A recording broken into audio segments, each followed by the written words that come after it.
I'm super excited for today's guest. We're talking more about mindset. I don't think that we can talk enough about mindset, so I'm really excited. Today's guest is Jen from JenUprising.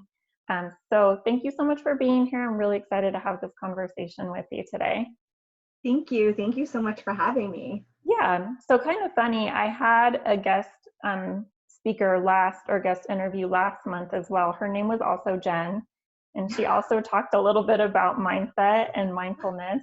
She talked about like the differences. It was mindset versus mindfulness, and then she really dove into mindful eating and mindful movement. But I was thinking about that today, that it's funny you're both named Jen. So why don't we start with a little bit about your story and who you help and how you help them.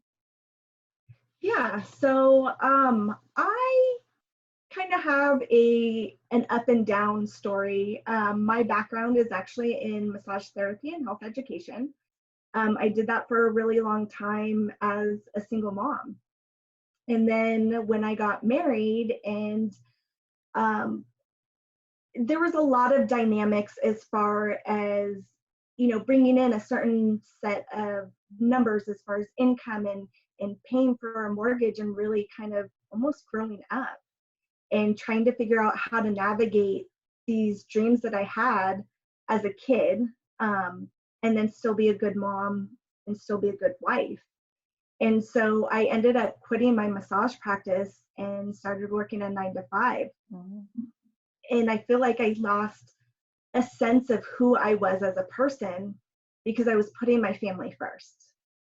I thought my dreams were silly, and I was constantly looking for a way out, something on the side of my 9 to 5 that I can hopefully one day leave and make my dream and my passion projects my reality. Years went by, and I went to school for lots of different things. Fashion design, never finished.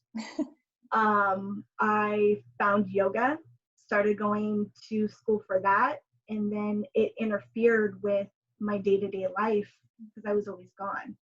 I really wanted to have that one thing for myself, and getting pushback from my husband saying, "You're always gone, I'm home with the kids," and so I quit. Years went by again, and I really wanted to really lean back into my own personal self, my own personal care. I ended up putting on an insane amount of weight, and I hit my pregnancy weight. And so I leaned back into the fitness and started going to school for holistic health and alternative medicine, which I have yet to finish. Again, feeling that pushback from my husband saying this costs so much money. And so I quit, and I kept quitting all of these things and putting everybody else's needs in front of my own. And now I'm back facing that position. And I did sign up for yoga teacher training again. Unfortunately, with the coronavirus, it's been put on hold. But what I ended up doing was going into more of a personal development realm. So I am a personal development coach, and I help women uncover their strength and freedom so they can be unapologetically themselves while navigating motherhood, being a wife, and even holding down a 9 to 5 job. That's awesome. And I was kind of giggling through it because I can relate so much to, I did the same thing. So I was a registered nurse for 10 years. I was totally not passionate about it, but the income's really good. Yeah. So I always, in my mind was like, what else can I do? So that's kind of too how I became a health coach. I went to school while I was still working as a nurse. But even recently, that's kind of funny. Even recently, I was like, maybe I should become a yoga instructor too. Yeah. There's just so many things to do out there. So that's why I was giggling through that. I didn't want you to think I was like laughing at you. No, that's okay. Even if you were, I'm okay with that. No. But so much of that is so true, I think, for so many women. And like you were saying before we started recording this, we're just women in general. We're just caretakers, and we, nurture other people, but we end up putting ourselves last on the list. And then, we drain all our energy and all our resources, and we're trying to like give from this like empty tank. Yeah. So there's something you said that I wanted to ask you about. You mentioned that you gained weight during all this. What do you think that kind of came from, like, during that whole process of working that 9 to 5, but still wanting to do something for yourself and getting the pushback and everything? Yeah, a lot of that is really thinking that I didn't have enough time, thinking that I had to go to a gym, thinking that I had to spend like an obscene amount of money in order to actually lose weight. Mm-hmm. And then also not even realizing it. So, like in high school, we have PE class, right? Mm-hmm. And so we're active. And then we become adults and we go to college, we do the 9 to 5, and we kind of forget how to be active. And we do it really unconsciously because you're sitting at a desk Mm-hmm. for 8, 9, 10 hours a day. Mm-hmm. And you really forget about these things. You refuse to take your breaks, even though we're allowed to take them. We don't, Mm-hmm. because we feel like this obligation to have to be tied to our desk. It's like we have to prove to our manager or our boss, like, Mm-hmm. you're so committed to your job. Look, I don't even take my breaks. And really, I mean, what does that do? Yeah. You find yourself snacking on chips or snacking on whatever because you're not allowing yourself and you're not honoring yourself in order to take those breaks. Yeah. And I think the first step is really recognizing that, and that's hard. Yeah, I think that's very true. That awareness, that recognizing, is one of the hardest steps, because once you're aware, you can't be unaware. So that's definitely, yeah, one of the hardest things, but one of the most important things. It is. Yeah. Let's see. I was making, notes while you were talking about that. So also you mentioned that you felt like you lost your self-worth. Yeah.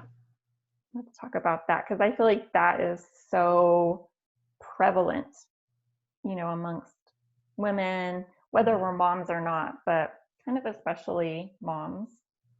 Yeah. I mean, there's a thing, for me, I was a mom before I was a wife. Mm-hmm.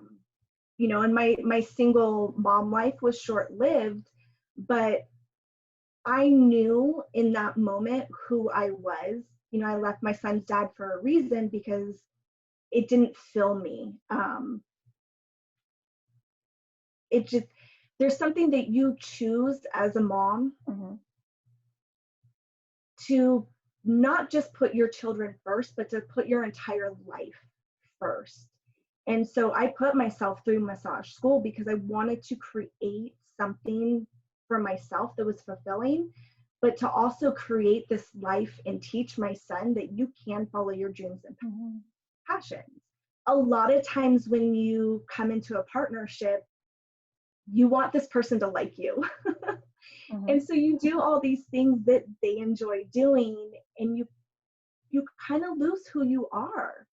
And as a mom, there's certain things that we go through, especially with the ages of your children.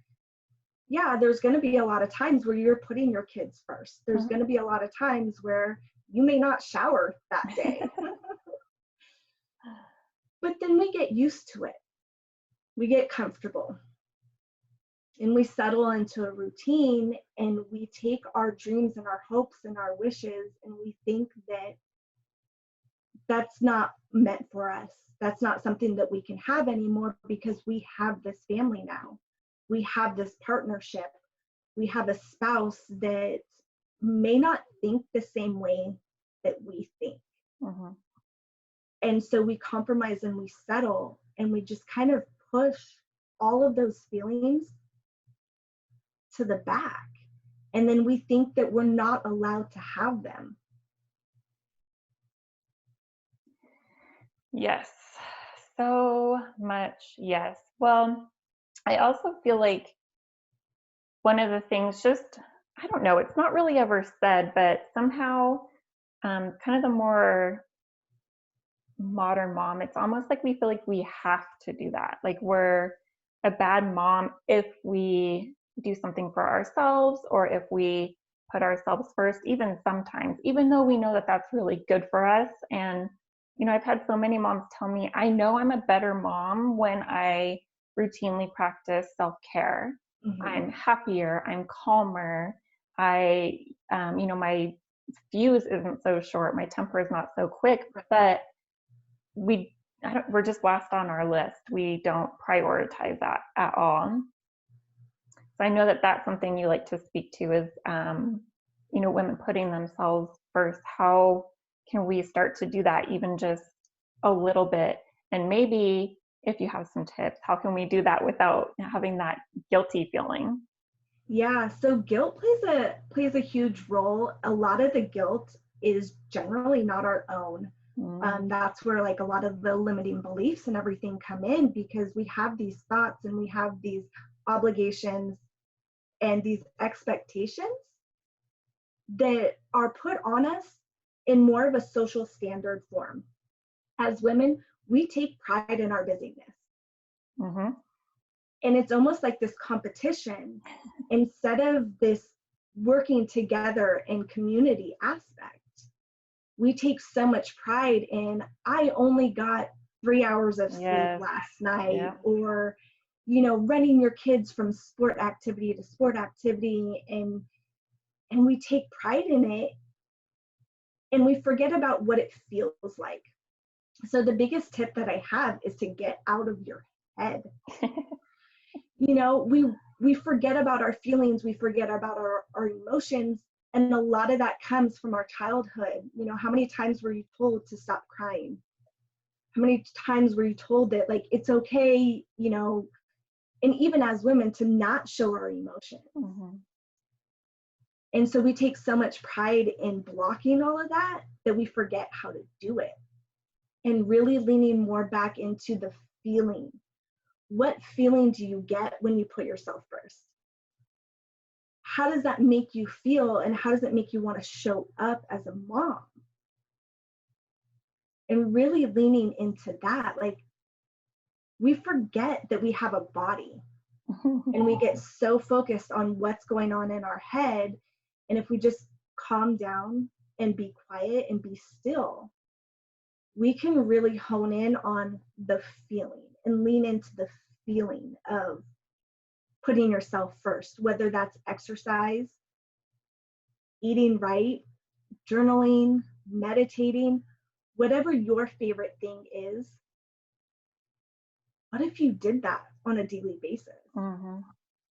A lot of times I look at, you know, where I was the happiest in my life. I lean back on what brought me joy as a kid. How can you take those joys and actually apply them to your life now? How can you incorporate that into your own kid's life? What brought you so much joy and peace and happiness as a kid? It's there. Like, the answers are within us. We just have to let go a little bit. Let go of the expectations. Let go of everybody's expectations of you. What do you expect of yourself? Yeah, I feel like that can be a little bit hard, but I was going through your Instagram a couple days ago, and I came across a video that you had on there which kind of ties into this, where one of the things that we can do is ask ourselves, you know, is this my thought? Or is, you know, does this feeling really belong to me? Or is it something that, you know, we're getting from someone outside of us, whether it's a parent, like we're kind of following their example, or it's something set by society. So I feel like that was such a good tip. I was like, that's so good. I'm gonna use that for sure. Yeah. Yeah. And that's the limiting beliefs that we have. Yeah. Those are, those are the thoughts that come into our head. Mm-hmm. If you've never heard of the term limiting belief, but that's what that is. It's anytime you tell yourself, no, I can't do this, no, this isn't meant for me, Mm-hmm. that's a belief system, and that stems from our childhood. Yep. Yeah. So mindset and limiting beliefs and all these things are something that I really thought were just a bunch of like woo-woo BS, like things that I didn't need to pay attention to when I first started transitioning to a healthy lifestyle. I thought, I can just eat healthy and exercise and that's all I need to do. But then after a while, I realized, because I was a total, pessimist and woe is me, and I was always very unhappy as well as unhealthy. Then I started to realize it's really like this kind of cycle. Mhm. And so they just go hand in hand. So, you can't like ignore the whole mindset part and these limiting beliefs that we all have. Like we all have limiting beliefs. And like we were saying, awareness is got to come first. Like that's so important. If you don't even know these automatic things are going on in your mind, you can't begin to change it. So I started working on my mindset and all those things. And that's when I really saw such a shift. And so I love to talk about mindset, even though I'm not an expert at all, but just kind of sharing my aha moments and things, I've done. So that's why I love getting experts on this. And then you're also an expert in the month about mindset in the Wellness CEO membership. So I'm super excited for that too. But I feel like, mindset and personal development can kind of be like lifelong work. Would you agree? Yeah, so that's why they call it a personal growth journey, or even when you're on a fitness journey, it's a Mm-hmm. journey. It's not so much about a destination, because really, what is the destination? Mm-hmm. Yeah. Enjoy the process, enjoy the journey of it. You don't have to have and reach like this higher enlightenment state, because once you get there, I mean, what's left? Mm-hmm. So that's why when you incorporate goals in your personal growth, in your fitness, in your wellness, just overall in your life, you hit that goal, and then what happens? You Mm-hmm. set a new goal. Yeah. You keep going. It's a constant thing. It doesn't just end. Yep. I love that. That's so true, because Yeah. there's always new things to learn. There's so much information out there and so much new information, constantly coming out. And I feel like, especially with mindset, there's so many different things to uncover and unravel. And as soon as you feel like you're getting through one thing, something else pops up. Right. So yeah, I love that. It's definitely a journey. And I mean, it can be a really fun one. It can be a struggle sometimes. Yeah, well, and I mean, a lot of people don't want to face their fears. Yeah. They don't want to face like the reality that, man, I don't feel good. Yeah. And they don't want to do the work that it takes to dig in deep and truly understand, why don't I feel good? Or why can't I feel good? Yeah. And that right there, again, bringing it back to the awareness and just being aware that something doesn't feel good, something doesn't line up. How can I get it to a point to where I do feel good? I do feel better about myself. So yeah. Yeah. I know it can definitely be uncomfortable Mm-hmm. at sometimes, but what I've learned is, sometimes, because we like to stay in our comfort zone, but sometimes it's not really that comfortable. Right. And so we kind of have to get even more uncomfortable to like break through that, because oftentimes what we're looking for is like just beyond that comfort zone. So that's something that I kind of actually search for now. But, initially I was like, nope, not going there, not dealing with it. Yeah, well, and that's where the term growing pains comes from, right? Yeah, that's very true. That's a good point. Yeah. So something else that you like to speak to that I wanted to chat a little bit about is, you help women own their own self-worth. Mm-hmm. What's that about? So I struggled for a really long time thinking that I wasn't worthy enough to even have that. Really pleasing a lot of people, again, putting everybody else first, putting their happiness first, and trying to be something that I wasn't. Going back to who was I, what was I doing, what made me feel like I knew exactly who I was. And leaning back into that now, I can pull pieces and go, there's proof that I knew exactly who I was. I have proof of knowing exactly what that felt like. And again, getting out of the head and really feeling into my body, what do I want my life to look like now? What things can I do from my past that worked for me then that I can incorporate now? Like, what brings you pleasure? What brings you joy? And really letting go of trying to make other people happy, because that's not our responsibility. And the same with other people, it's not somebody else's responsibility for our own happiness. That's something we have to do ourselves. And just because you think something's going to make you happy, if you don't really have an intention behind that why, like, why do you think that making a certain amount of money is going to make you happy? Really owning who you are now, accepting who you are now, feeling into those feelings, even if they're crappy, is what's going to allow you to receive everything good. We're blocking when we block not owning our true feelings. We're blocking everything. So that means even the good stuff. Yeah. So really, really focusing on, what do I want and how can I make that happen? Yeah, so good.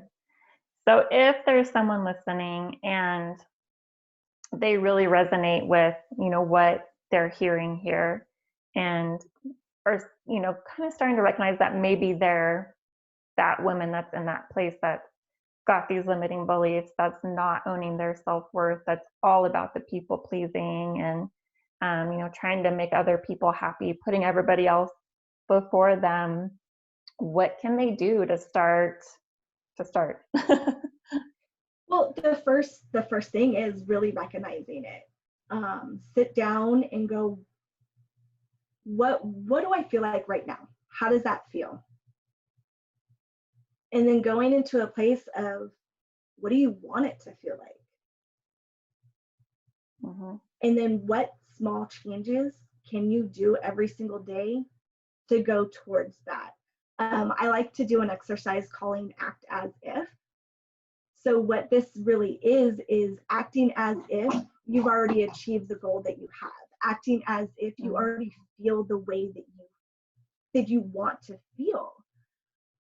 There's nothing wrong with that, because the mind doesn't really know how to distinguish between what's real and what's not. And so if you constantly keep telling yourself, like, this is how I want to feel, I am happy, I am grateful, I am this, and really putting in the actions, it's going to come. Yep, I like that. I've heard kind of references, not really, the calling or the exercise acting as if, but I've heard of, similar stuff. So I really like that. One of the things that I feel like really helped me to recognize and to become aware was to journal. And again, this was something, back in the day that I was like, that's dumb, I'm not going to journal.